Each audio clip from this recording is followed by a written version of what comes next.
इसमें सब ब्रह्ममय हो जाएगा। अर्पण, जिससे अर्पण किया जा रहा है वो भी ब्रह्म, ब्रह्मार्पणम, और जिसमें अर्पण किया जा रहा है वो भी ब्रह्म, और जो अर्पण किया जा रहा है वो भी ब्रह्म। अर्पण, जिससे अर्पण किया जा रहा है वो ब्रह्म, और जिसमें अर्पण किया जा रहा है वो ब्रह्म, और जो अर्पण किया जा रहा है वो ब्रह्म। तो स्वयं ब्रह्म की प्राप्ति समाधि अवस्था को हो जाता है। ये ज्ञान अपने को तो नहीं है, पर इतना जरूर है कि हम में जो सामर्थ्य है वो भगवान की दी हुई। बिल्कुल सरल भाषा में आपको बता रहे, हमारे पास जो भी वस्तु है भगवान की दी हुई। हम जो भी कर्म कर रहे हो भगवान के लिए, वो सब कर्म भगवान को समर्पित कर देते तो हम भी भगवत स्वरूप हो गए, हम भी भगवत स्वरूप हो गए। बड़ा आनंद का विषय, बस इसे समझ, ये ज्ञान का विषय है। ब्रह्मार्पणम ब्रह्म हविर ब्रह्माग्नो ब्रह्मणाहुतम ब्रह्मैव तेन गंतव्यम ब्रह्म कर्म समाधिना। इसी को आप भगवान में ले लो, भक्ति के द्वारा। हमारे पास जितने भी अंग हैं वो सब भगवान की दी हुई, जो भी वस्तुएं सब भगवान की दी हुई, जो बुद्धि है वो भगवान की दी हुई, जो भी भगवान की आज्ञा से हम कर्म करते हैं भगवान को समर्पित करते हैं, तो हमें भगवान ही प्राप्त होंगे। दैवमेवापरे यज्ञम योगिनः पर्युपासते ब्रह्माग्नावपरे यज्ञम यज्ञे नैवोपजुह्यति। अन्य योगी लोग भगवद अर्पण यज्ञ का ही अनुष्ठान करते हैं, जो अभी बताया। दूसरे लोग योग ब्रह्म रूप अग्नि में यज्ञ के द्वारा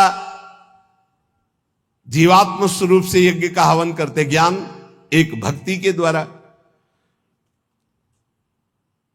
देखो, दो में एक को तो अपनाना पड़ेगा, या तो ज्ञान के द्वारा देखो सब ब्रह्म स्वरूप, और या भक्ति के द्वारा।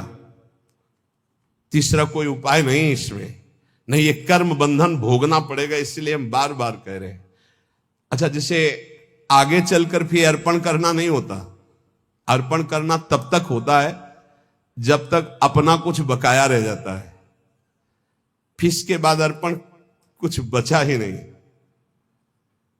ये अर्पित, हृदय अर्पित, तो अब ये थोड़ी ही कि राधा वल्लभ अर्पणम मस्तु, कुछ रह ही नहीं गया अर्पण करने के लिए, तो करे क्या?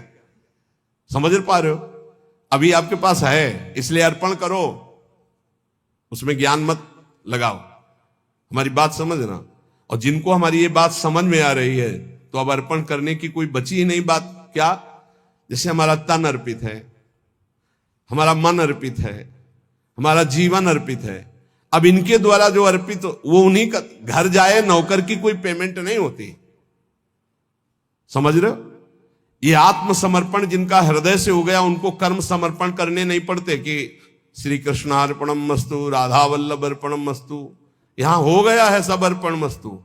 यहां सब अपने आप सरकारी है। घर जाए, नौकर की पेमेंट नहीं होती, चाहे वो बैठा रहे, चाहे फावड़ा चलावे, चाहे कुछ करे, उसका सब कुछ है। वो केवल कहने मात्र को सेवक है, वो स्वामी पर भी अधिकार रखता है। जो पेमेंट लेता है उसकी हर मिनट की पेमेंट है। तो जिसका अपना कुछ है, पति पुत्र परिवार शरीर अपना है, बच जाओगे यदि कर्म अर्पण करने वाली बात समझ में आ गई। नहीं, अवश्य में भोक्तव्यम कृतम कर्म शुभाशुभम। दोनों प्रकार के साधक बैठे हैं, एक अहमग्रह और एक समर्पित। समर्पित साधक को अगर ये समझ में आ गया है कि अब मेरा कुछ है ही नहीं, तो आपको समर्पण की 84 जी का पाठ किया, राधा वल्लभ अर्पणम मस्तु। अब यहां कुछ अर्पणम मस्तु के लिए है ही नहीं। 84 जी गवाओ, चाहे हल्ला मचवाओ, जितना बोलेंगे वो सब आपकी बात बोलेंगे। हम हंसेंगे तो हमारा भजन होगा, हम चलेंगे तो हमारी परिक्रमा होगी, बात करेंगे तो आपके स्तोत्र होंगे, क्योंकि आपके सिवा हमारा कोई है नहीं। जिनकी ऐसी भावना आ चुकी, उनको अर्पण करने की जरूरत नहीं। समझ रहे हो?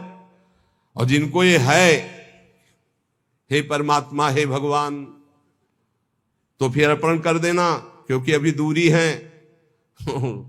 वही अर्पण कर दें अपने आप को हमारे ऊपर, बस ये बात रह गई है। समझ पाए हो? अब हमारा तो हो चुका, जो कुछ होना है उनकी तरफ से अर्पण करना रह गया है। समझ में आ रही? हम जितने हैं जैसे हैं, बोले अधूरा अर्पण है, तो कह तो रहे हैं हम जितने हैं जैसे हैं, हो चुका हमारी तरफ से, अब अपनी तरफ से कर लियो। अधूरे समझ में आ रहे ना, तो पूरे कर लियो। बोले कुछ अर्पण है कुछ नहीं अर्पण है, तो सब अर्पण कर लो। अब हमारी तरफ से ऐसे हो चुका है, कोई परवाह नहीं। अगर ऐसा है तो बोलने की जरूरत नहीं, राधा वल्लभ अर्पणम मस्तु, ये बोलने की जरूरत नहीं। और अगर ये है कि अभी हमारा कुछ है, तो पक्का बच जाओगे। हर कर्म प्रभु को अर्पित कर दो। इसमें कह रहे दैव मयिवा परे यज्ञम योगिनः पर्युपासते ब्रह्माग्नाव परे यज्ञम यज्ञे नयोपजुह्यति। एक है कि वो सब कर्म भगवान को समर्पित करते हैं, भगवान की सामर्थ्य से, भगवान के द्वारा दी वस्तुओं से भगवत कर्म हो रहे, भगवान को अर्पित। एक है ब्रह्माग्नाव परे यज्ञम यज्ञे नयोपजुह्यति, ज्ञान के द्वारा। अब अपने अर्पणम मस्तु एक बार हो गई, अब बार बार नहीं होगी। गुरुदेव ने संकल्प करवा के तनुवांग मनोभिरमलय सोहम तवई आश।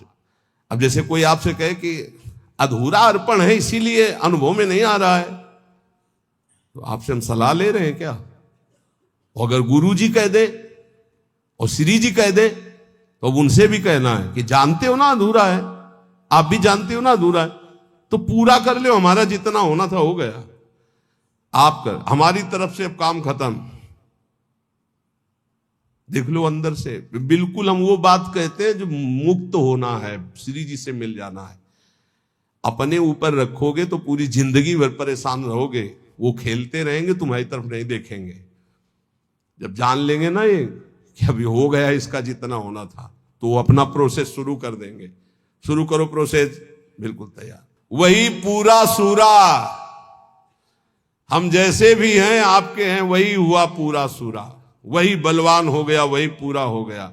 ऐसे ऐसे वही कर सकता है जिसने अपने तन वांग मनोभिरमलय सोहम तो विवाश्रिता, हम आपके आश्रित हैं। अब आप पूर्णता अपनी तरफ से कर लीजिए, हमारी पूरी जिम्मेवारी उनके हाथ है। हमारी को मतलब समझ रहे हो, जो पूर्ण रूप से ऐसे जिनका कुछ है उनके लिए कह रहे हैं कि या तो दो मार्ग, या तो ज्ञान के द्वारा सब ब्रह्म में हो, या तो भगवान को अर्पित। श्रोत्रादीन इंद्रियाण्यन्ये संयमाग्निषुजुह्यति, शब्दादीन विषयानन्य इंद्रियाग्निषुजुह्यति। कोई योगी लोग श्रोत्रादि समस्त इंद्रियों को संयम रूप अग्नि में हवन किया करते हैं, दूसरे योगी लोग शब्दादि विषयों को इंद्रिय रूप अग्नियों में हवन किया करते हैं। सर्वाणि इंद्रिय कर्माणि प्राण कर्माणि चापरे, आत्म संयम योगाग्नो जुह्यति ज्ञान दीपति। कोई योगी संपूर्ण इंद्रियों को क्रियाओं में और प्राणों की क्रियाओं की ज्ञान से प्रकाशित आत्म संयोग में समाधि योग रूपी अग्नि में हवन किया करते हैं। कोई द्रव्य यज्ञास तपो यज्ञा योग यज्ञास तथा परे, स्वाध्याय ज्ञान यज्ञाश्च यतया संसित व्रताः। कितने योगी जन हैं जो कठोर व्रत धारण करते हैं। कोई द्रव्यमय यज्ञ पैसे वाला यज्ञ करते हैं, कोई तपमय यज्ञ करते हैं, कितने योग यज्ञ करते हैं, कितने स्वाध्याय रूपी ज्ञान यज्ञ करते रहते हैं। अलग अलग ये सब साधनाएं भगवत प्राप्ति के लिए हैं। अपाने जुह्यति प्राणम प्राणे अपानम तथा परे, प्राणापान गति रुद्ध्वा प्राणायाम परायणा, अपरे नियताहारा प्राणान प्राणेषु जुह्यति। सर्वेप्येते यज्ञ विदो यज्ञ क्षपित कल्मषाः। कुछ ऐसे योगी जन हैं जो प्राणायाम के परायण हुए, अपने अपान में प्राण का पूरक करके, प्राण और अपान की गति का रोक करके, कुंभक करके, फिर प्राण में अपान का हवन रेचक करके, अर्थात पूरक कुंभक रेचक, रेचक कुंभक पूरक, ऐसे प्राणायाम करते हैं। कितने सूक्ष्म आहार करके, जल लेकर के, कोई दूध लेकर, कोई ऐसे प्राणों का प्राणों में हवन करते रहते। ये सभी साधनाएं हैं, यज्ञों के द्वारा ये पापों का नाश करने वाले हैं। साधन इतने वर्णन किए गए हैं कि इनमें ज्यादा रुचि होती है। बोले 4 वर्ष से केवल पानी में, 10 वर्ष से केवल दूध में, 15 वर्ष से फलाहार, इनका बड़ा महत्व वर्णन संसार में होता है। और रात दिन प्रत्येक श्वास नाम में स्वाहा हो रही, ये सब यज्ञ वर्णन की है। लेकिन भगवान ने सबसे बड़ी यज्ञ कौन कहा है? यज्ञानाम जप यज्ञोस्मि। यज्ञों में सबसे बड़ी यज्ञ मैं हूं, जप यज्ञ। राधा राधा राधा। न 1 रुपया का खर्चा है, और ना आप ये बोल सकते हो कि 10 वर्ष से पानी नहीं पी के रह रहे हैं या फलाहार करके रह रहे हैं। और इतनी बड़ी यज्ञ कि सब यज्ञ इससे छोटी है। यज्ञानाम जप यज्ञोस्मि। इस पर रुचि नहीं होती, क्योंकि आप इस पर ज्यादा पोस्टर बैनर नहीं छपवा सकते। अहम ज्यादा इसमें पुष्ट नहीं हो सकता, अहम नष्ट होता है इसमें। इतने प्राणायाम, इतने घंटे के समाधि, इतने दिन फलाहार, इतने ही जलाहार, इतने दुग्धाहार, ऐसा ऐसा ऐसा, वो सब आपके अहम में स्थित है। इसी अहम का ब्रह्म में लीन हो जाना सबसे बड़ी यज्ञ है, और वो होता है भजन के द्वारा। इसलिए सब बातें सुनना है। हमारी सबसे बड़ी यज्ञ है हर श्वास नाम में आहुति देना। राधा राधा राधा। संतों की वाणी पर दृढ़ विश्वास कर लो, भगवान अपनी बात झूठी कर सकते, संतों की नहीं। जब भीष्म जी ने भगवान को देखा, दासी रूप से द्रौपदी को लेकर हमारे पास आए और हमें छल से आशीर्वाद दिलवा दिया, सौभाग्यवती भव। तब कहा ठीक है, मुझे पता चल गया है कि मेरे प्रण का तो खंडन होगा ही, क्योंकि आप हो। आपने, जब मैंने प्रण लिया 5 पांडवों को जीवित रहा तो मारूंगा, तो आपने सौभाग्यवती का आशीर्वाद दिलवा दिया। तो आज मैं गंगा पुत्र भीष्म आपके बल से प्रण लेता हूं कि आपने जो प्रण किया था कि महाभारत युद्ध में अस्त्र नहीं कहूंगा, तो मैं गंगा का पुत्र भीष्म नहीं कहलाऊंगा यदि कल तो आपसे अस्त्र ग्रहण न करवा दूं। भगवान ने कहा आपके लिए, पर अपना प्रण तोड़ना है, मेरे लिए कोई खास बात नहीं। अपनो प्रण विसार, भगत को पूर्व प्रण निभाओ। ये महान रसिक महापुरुष कह रहे हैं, सकृदपि यदि दृष्टा हंत वृंदाटवी तुम सकृदपि यदि राधा कृष्ण नामाभ्यधाई। वृंदावन में आकर के यदि जय जय श्री राधे बोले या राधा कृष्ण नाम उच्चारण किया, सकृदपि यदि भक्त्या सन्नतस्त्वत् प्रपन्नो, भक्ति भाव से भरकर वृंदावन में एक बार प्रणाम कर लिया, एक बार लौट गए, तो ध्रुव महा, ध्रुव माने सत्य, आहा परम सत्य बात है, माम नो उपेक्षतासी। हे वृंदावन, आप कभी उसकी उपेक्षा नहीं करेंगे, अर्थात उसको निश्चित आप अपने में बुला लेंगे। एक बार वृंदावन आ गया, एक बार यहां आकर जय जय श्री राधे बोला, यार बोल देते हैं एक बार, जय जय श्री राधे श्याम। बोले सकृदपि यदि राधा कृष्ण नामाभ्यधाई, एक बार प्रिया प्रीतम की जय जय बोल दिया, एक बार वृंदावन आ गया, एक बार प्रणाम करके वृंदावन भूमि में लौट गया, तो ध्रुव महा परम सत्य, वो नरक नहीं जाएगा, उसको भगवत प्राप्ति होगी। आप सोच सकते हैं भगवत प्राप्ति कैसे हो सकती है? पूरा रजिस्टर पाप लिखा हुआ है। एक बार वृंदावन आया, एक बार प्रणाम किया, एक बार राधा बोला, एक बार बिहारी जी के दर्शन किया, इसका क्या फल होगा? महाभारत में लिखा है, एक बार श्री कृष्ण को कोई प्रणाम कर ले, एक बार, एकोपि कृष्ण कृतः प्रणामो दशाश्वमेधा भृतेन तुल्या, दशाश्वमेधि पुनरेपि जन्म कृष्ण प्रणामी न पुनर्भवाए। एक बार कृष्ण को प्रणाम करने वाले का पुनर्जन्म नहीं होता। ये भीष्म जी की स्तव में लिखा।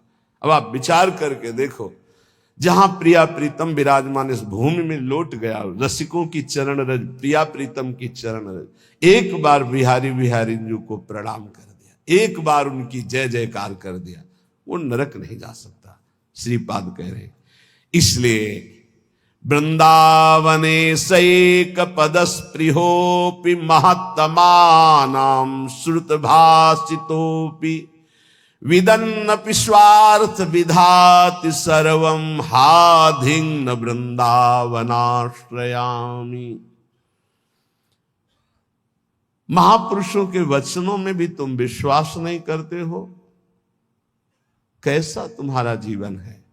कम से कम अन्य बातों पर विश्वास ना करो, महापुरुषों के वचनों में तो विश्वास कर लो। महत्तमानां श्रुत भाषितोपि, सुन रहे हो तुम, महापुरुष जन वचन बोल रहे हैं। वृंदावनेशैक पदस्पृहोपि, एक बार तो इच्छा कर लो ऐसे वृंदावन में आने की, जहां एक बार आने का, एक बार दर्शन का, एक बार जय जयकार का, एक बार प्रणाम का। ये भगवत प्राप्ति तुम बहुत दुर्लभ समझते हो।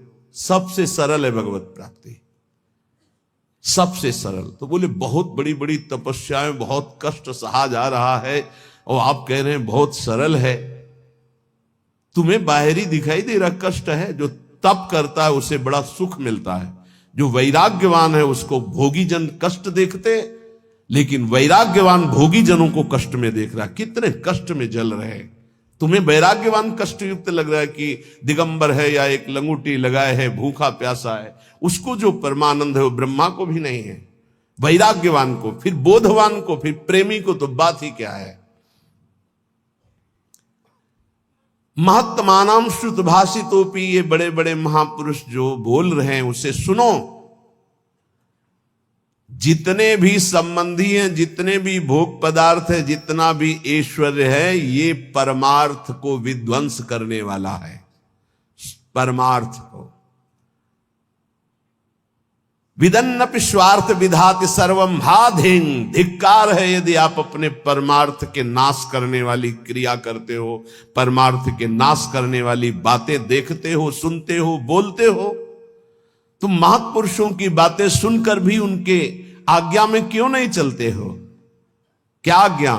वृंदावने शैक पदस्पृहोपि, एक बार कदम बढ़ाओ ना सीधा वृंदावन की तरफ, और एक बार वृंदावन में आ जाओगे तो तुम्हारे जीवन का परिवर्तन हो जाएगा।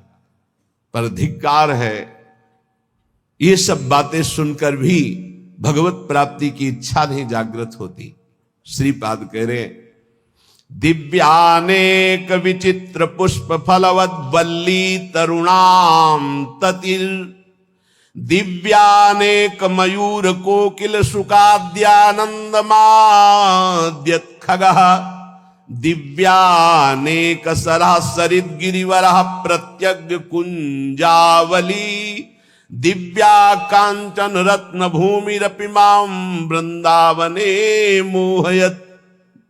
मुझे मोहित कर रहा है वृंदावन, मोहयत माम वृंदावने मोहयत। देखो देखो मुझे वृंदावन मोहित कर रहा है। कैसा दिव्य वृंदावन प्रकाशित हुआ। दिव्यानेक विचित्र पुष्प फलवद वल्ली तरुणाम तति, कितने सुंदर सुंदर वृक्षों में कैसी लताएं लिपटी हुई, सुंदर रंग बिरंगे फूल और इतने सुगंधित। दिव्य दिव्य अनेक विचित्र लताएं, वृक्षों का आलिंगन किए हुए दिव्य दिव्य पुष्पों के गुच्छे। भावना करो, ऐसी सौरभ भंवरे मतवाले होकर के गुंजार कर रहे, रसीले फल लगे हुए हैं, और दिव्य दिव्य अनेक मोरों के झुंड उन वृक्षों के नीचे नृत्य कर रहे हैं, और शाखाओं पे बैठी हुई कोकिला गान कर रही हैं। शुक शाखा जो सुक आदि हैं पक्षी, वो ऐसे आनंद उन्मत्त होकर के गान कर रहे हैं मानो राग रागिनियां मूर्तिमान बैठी हो। शुक शारिका, दिव्य अनेक अनेक हंस कलरव कर रहे, दिव्य सरोवर, दिव्य नदियां, दिव्य पर्वत, कैसी नवीन नवीन कुंजे, और स्वर्णिम कांतिमयी रत्न जटित वृंदावन की भूमि, इसने मुझे मोहित कर लिया। भूमिरपि माम वृंदावने मोहयत, भुवा स्वच्छाश्चिंता मणिभिरति चित्रैर्विरचिता, चिदानंदा भाषः फल कुसुम पूर्ण द्रुमलता, खगश्रेणी सामस्वर कलकलाश्चिद रस सरित, शरांसी सी वृंदावन मनु मनो में विस्मृतु। अहो मेरा मन विस्मृत अवस्था को, देहातीत अवस्था को प्राप्त हो रहा है। कैसी सुंदर स्वच्छ भूमि वृंदावन की, दिव्य वृंदावन की, करोड़ करोड़ चिंतामणियों से जटित ये भूमि, कैसा सुंदर रासमंडल, कैसी चिन्मय लताएं, कैसा चिन्मय फल, कैसे चिन्मय पुष्प, और यहां के पक्षी जब गान करते हैं तो शाम वेद की ध्वनि प्रकट होती है। आहा, खगश्रेणी सामस्वर कलकलाश्चिद रस सरिते, अर्थात जो वृंदावन के पक्षियों की चहचहाट कलरव है, इनको जो श्रवण करता है तो चारों वेदों के पाठ का उसे फल मिल जाता है। धाम है, बड़ा दिव्य है। राधा यशो मुखर मत खगावली के यहां के पक्षी श्री जी का जस गान कर रहे हैं। और यहां के जो सरोवर हैं उनका जो जल है, भूमि में ऐसा कोई तीर्थ नहीं है जो वृंदावन ब्रज धाम के सरोवरों की जल की समानता कर सके, क्योंकि जितने तीर्थ हैं तीर्थ पाद श्री हरि के चरणों से हैं।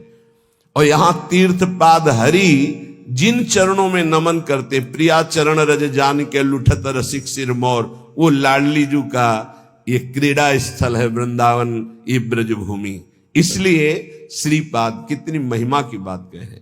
वृंदारण्ये वरम श्याम क्रमिरपि परतो नो चिदानंद देहो। मुझे वृंदावन में नाली का कीड़ा बना दिया जाए, मैं याचना करता हूं, और वृंदावन के बाहर मुझे चिदानंद देह प्राप्त नहीं चाहिए। ये जब वृंदावन की दिव्य महिमा को श्रीपाद जाने तो ये बात कही। ये कैसी कोई साधारण बात नहीं है। ये मानव देह में ऋषि स्वरूप से दिव्य वृंदावन का आनंद ले रहे हैं, तो क्या कह रहे हैं?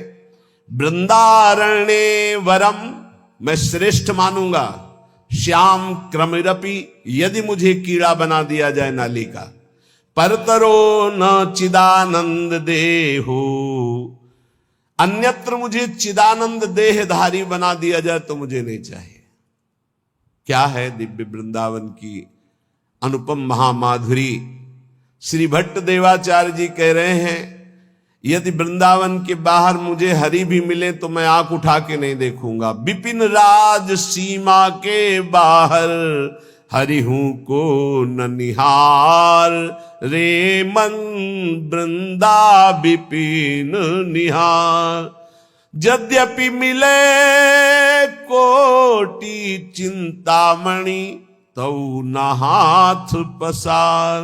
जय श्री भट्ट धूलि धूसर तन ये आशा उर्धार, रे मन वृंदा विपिन निहार। ए भाई, वृंदावन के बाहर हरि भी हो तो आंख मत लड़ाना, मत आंख उठा के देखना, क्योंकि वृंदावन के बाहर होते हुए चतुर्भुज नारायण रूप हो गए। यही ब्रह्महृद क्रूर घाट से बाहर होते ही प्रभु का स्वरूप, चतुर्भुज स्वरूप भगवान का अद्भुत वैभव प्रकाशित हो गया। क्योंकि वहीं देखा अक्रूर जी ने कि अनंत शेष सैया पर शयन करने वाले चतुर्भुज नारायण वही शेष जी बलराम और वही भगवान नारायण हरि रूप। तो हमारे जो द्विज मुरली मनोहर वृंदावन विहारी नवनिवृत्त निकुंज से पधारे वो यही हैं। कभी एक कदम भी बाहर नहीं गए। वृंदावन परित्यज्य पाद में कम न गच्छति, ये एकांतिक रहस्य भगवान का प्रेमी जनों के सिवा और कोई नहीं जानता। भगवत रसिक रसिक की बातें रसिक बिना को समझ सके ना। श्रीपाद कह रहे हैं, जहां श्री भट्ट देवाचार्य जी कह रहे धूल धूसर तन, बस ये सबसे बड़ी उपलब्धि है। वृंदावन की रजल शरीर में लगी हो और प्राण छूट रहे हो राधा राधा राधा, तो वो बात बनेगी जो बड़े बड़े योग साधना से नहीं बनती। इसीलिए कह रहे आंख उठा के बाहर मत देखो, धैर्य पूर्वक समय काट लो, इसी रज में प्राण त्याग दो। वृंदारण्ये वरम श्याम, वरम माने श्रेष्ठ होता है। मेरे लिए सबसे श्रेष्ठ बात क्या होगी कि यदि मुझे वृंदावन में कीड़ा बना दिया जाए। क्रमीरपि पर तो न चिदानंद देहा, बाहर मुझे कहीं चिदानंद देह भी मिले तो मुझे नहीं स्वीकार है, वृंदावन में मुझे कीड़ा बनना स्वीकार है। रंकोपि श्याम तुल्य परमिह न परत्राद्भुतानंत भूति, या मुझे रंकों पे बहुत गरीब दरिद्र बना के रखा जाए तो मैं रहना पसंद करूंगा, लेकिन वृंदावन के बाहर मुझे अनंत विभूतियों का स्वामी बना दिया जाए तो मैं रहना पसंद नहीं करूंगा। धाम में मैं महान दरिद्र बन करके रहना। रंको श्याम तुल्य परमिह न परत्राद्भुतानंत भूति, वृंदावन में नाली का कीड़ा बनकर रहना चाहूंगा, बाहर चिदानंद रूप नहीं धारण करना चाहूंगा। वृंदावन में बहुत दरिद्र गरीब बनकर रहना चाहूंगा, लेकिन बाहर विभूति संपन्न होकर महावैभवशाली नहीं रहना चाह। शून्योपि श्यामि श्री हरि भजन, लवेनाति तुच्छार्थ मात्रे, लुब्धो नान्यत्र गोपी जन रमण पदाम भोज दीक्षा सुखेपी। गजब कर दिया। वृंदावन में एक सेकेंड के लिए भी भजन ना हो तो मुझे कोई परवाह नहीं। लव शून्यम, शून्य पिश्यामी हरि भजन लवे नाति, एक क्षण पूरे जीवन भजन ना हो तो मुझे कोई परवाह नहीं। काफी अच्छा लग रहा होगा, नहीं लग रहा? यही समस्या है। इन महापुरुषों के हृदय की बात को समझना थोड़ा कठिन है। देखो, जिसको इतना वृंदावन से प्रेम हो, भजन बिना रह कैसे सकता है? हमको ही बता दो, कैसे रह सकता है? भजन को मतलब क्या होता है? जिससे अधिक प्यार होता है उसका चिंतन होता है।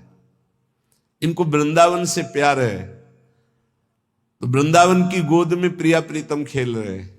ये प्रिया प्रीतम के बिना एक सेकेंड नहीं रह सकते, इनके प्राण निकल जाए, ये जी नहीं सकते। अभी आपने ऊपर सुना कि तुम महापुरुषों की बातों को सुनकर धारण क्यों नहीं करते हो? देखो वृंदावन कैसा चिदानंद रूप प्रकाशित करता है। अभी सुना आपने? ये तो कुंज निकुंजों की शोभा में जो विहरण करने वाले हैं वो प्रभु, क्या वो श्रीपाद को नहीं दिखाई दे रहे? ऐसे महापुरुष जैसे हरिराम व्यास जी करे, काहू के बल भजन को काहू के आचार, व्यास भरोसे कुंवर के सोवत पांव पसार। तो लगता है इनको भजन से मतलब नहीं। भैया इनका रोम रोम भजन में है। महापुरुषों की बातों को समझना। वृंदावन में जो कबहू कछुक भजन नहीं होए, रज तो उड़ी लागे तने पीवे यमुना तोए। यमुना जी की पावन स्पर्श करती हुई लहरों को जो वायु और रज को लेकर जो वायु बिना भजन कराए छोड़ेगी। चलत फिरत सुनियत यह श्री राधा वल्लभ लाल, ऐसे वृंदा विपिन में बसत रहो सब काल। ये 25-26 वर्ष पहले की बात कह रहे हैं। यहां हार्न नहीं बजा सकते थे आप, स्कूटी का या कार का हार्न नहीं बजा सकते। खिड़की खोलो, राधे बोलो, जो ए राधे मार्ग दीजिए, ऐसे। और जिससे पहला शब्द रिक्शा वाले से बात करना है तो राधे, वो उत्तर देगा तो राधे। धीरे धीरे प्रभाव बदल रहा है, आधुनिकता का ऐसा प्रभाव बदल रहा है। नहीं, ये देखा है, यहां हार्न नहीं दिया जाता था, यहां राधे राधे बुलाया जाता। ये धाम है। धीरे धीरे वो जैसे हवा चलेगी तो फिर आएगी ना, तो आधुनिकता की हवा चली हुई, इतनी बाढ़ आ रही है आधुनिकता की कि नाम छूटता जा रहा है। ये धाम है। मथुरा में यहीं से केवल सीमा पार हो, मथुरा में जय श्री कृष्ण, वहां आपको सुनाई दे। वहां जय जय श्री राधे अगर कोई बोलेगा तो वृंदावन का होगा, जय श्री कृष्ण। ये केवल महामहिम धाम, इस महापरा विद्या राधा नाम की गूंज हो रही। यहां श्रीपाद कह रहे हैं, लव माने बहुत छोटा समय होता, जीवन में लव भर भी भजन ना हो तो मुझे कोई परवाह नहीं। इसका मतलब समझ रहे हो? वृंदावनवासी का वास ही बहुत बड़ा भजन हो जाता है। भजन के 4 अंग हैं, नाम रूप लीला धाम। रूप का चिंतन नहीं हो रहा, नाम जप नहीं हो रहा, लीला चिंतन नहीं हो रहा, तो धाम में हो। 4 अंग हैं भजन के। अब जो धाम में उसे नाम अपने आप पकड़ लेगा। देखो वृंदावन का प्रभाव सुनो, ये भजन कराए बिना रह नहीं सकता आपको। हिया फिरे स्वार्थ आपने भजन गए फिरे बाह। उद्दंडता मत ले आना अपने मन में ये बात सुन करके। ये निष्ठावान महापुरुषों की जो चरम निष्ठा है, वो भजन की स्थिति ऊपर है। वो कर नहीं रहे, हो रहा है उनका भजन। वो उनकी स्थिति को समझना है। कह रहे लव मात्र हरि भजन ना हो तो भी मुझे कोई परवाह नहीं। नाली का कीड़ा बना दो, बाहर चिदानंद होकर नहीं रहना चाहता। वृंदावन में टुकड़े मांगकर जीऊंगा, गरीबी दरिद्रता से निवास करूंगा, पर बाहर विभूति संपन्न मैं महान वैभवशाली नहीं होना चाहता। वृंदावन में एक लव मात्र के समय का भी भजन न हो तो मुझे कोई परवाह नहीं, आजीवन वृंदावन अखंड वास करूंगा। अब जो आगे की बात कह रहे हैं बहुत होश से समझना है, नहीं तो गड़बड़ हो जाएगा। कह रहे हैं लुब्धो नान्यत्र गोपी जन रमण पदाम्भोज दीक्षा सुखेपी तुच्छार्थ मात्रे। तुच्छार्थ कहते हैं भोगों को, तुच्छ अर्थ जिनका निकलता भोग। यदि मेरे हृदय में तुच्छ भोगों की लालसा जागृत है तो भी मैं वृंदावन में ही रहूंगा। उसका अर्थ दूसरे रूप में, अगर उसको भावार्थ में लिया जाए तो मैं विषयी होकर वृंदावन में रहना पसंद करूंगा, भजनानंदी बनकर बाहर नहीं। मैं दरिद्र होकर वृंदावन में बसना पसंद करूंगा, वैभवशाली होकर बाहर नहीं। मैं नीच कीड़ा बनकर रहना पसंद करूंगा, चिदानंद देह नहीं। और कह रहे हैं लुब्धो नान्यत्र, मैं कहीं लुब्धायमान नहीं हो सकता। अगर कोई कहे कि गोपी जन रमण के पाद पद्मों की प्राप्ति में बाहर तुम्हें करा देता हूं, आ जाओ, तो मैं कदापि नहीं जाऊंगा, यहां विषयी बनकर रहना पसंद करूंगा। गजब की निष्ठा, गजब की निष्ठा। आगे एक श्लोक आता है जो कभी भी किसी को बचेगा नहीं।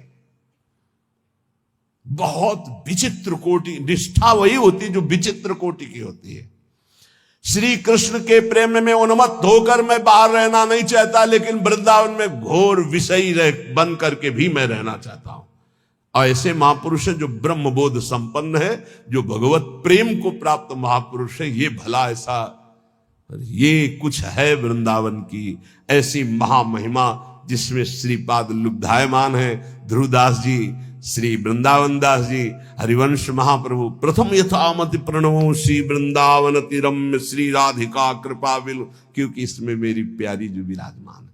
वृंदावन सर्व महताम पहाय दूरात वृंदाटवी मनुसर प्रणयन चेता सत्तारणी कृत स्वभाव सुधार सौघम राधा विधान में दिव्य निधान। ये हम नहीं करेंगे भजन, अब हमारी श्री जी है ना।